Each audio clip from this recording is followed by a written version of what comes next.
Welcome to the Neurobiz Podcast channel. Today, we're tackling a question every investor asks eventually. Indeed. And that question is, why do most people lose money in the stock market? And here's the twist, Euro.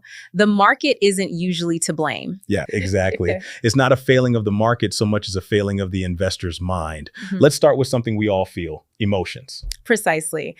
Many new investors treat investing like betting, exciting highs, gut-wrenching lows. Benjamin Graham, in The Intelligent Investor, said that successful investing is about controlling the investor's own emotions more than predicting market movements. He described the market as Mr. Market, an emotional character who offers prices every day, often irrationally. That's so accurate. The mistake most people make is treating Mr. Market's mood swings as truth. Exactly. They panic sell when they should be buying.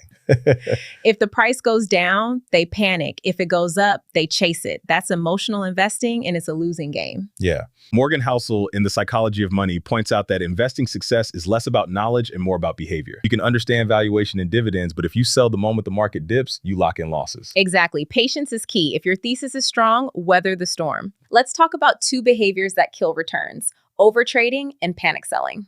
Overtrading is when investors buy and sell far too often, driven by fear or the illusion of beating the market. Instead of letting positions breathe, they try to outsmart every daily price move. This perfectly echoes the lessons from trading in the zone. Absolutely. It's a fundamental error. Absolutely.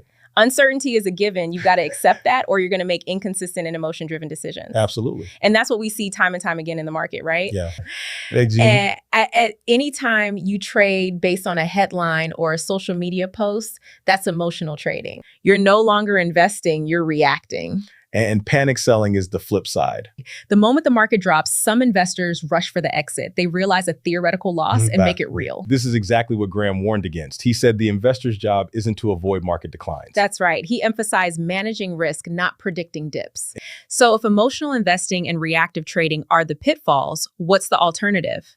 A long-term mindset. Exactly. Investing with the understanding that markets fluctuate and that short-term noise shouldn't dictate long-term decisions. Margin of safety, a core idea from value investing, teaches that you should invest with a cushion. Yeah.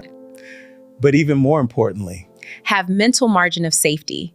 Don't invest with hope or fear driving decisions. When you buy with discipline based on fundamentals and keep a long view, you avoid panic decisions. Right. Trust the process, trust the research, and avoid impulsive reactions. And this aligns with behavioral insights from The Psychology of Money. Housel writes that compounding only works if you stay invested long enough. Yeah. Let's flip how people think about gains and losses.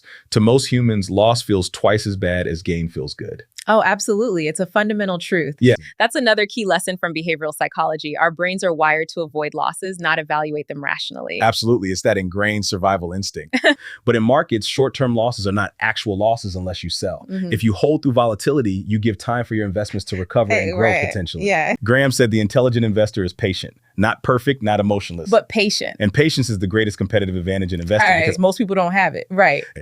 So what practical steps should everyday investors take? Number one, plan your investment strategy and stick to it. Don't trade every impulse. Yeah. Number two, know your risk tolerance. If you panic every time stocks dip 5-10%, you might need a more balanced portfolio. Absolutely. Number three, adopt a long-term mindset.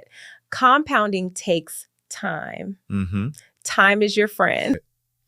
Number four, don't let headlines or fear dictate your decisions. Markets will always have ups and downs.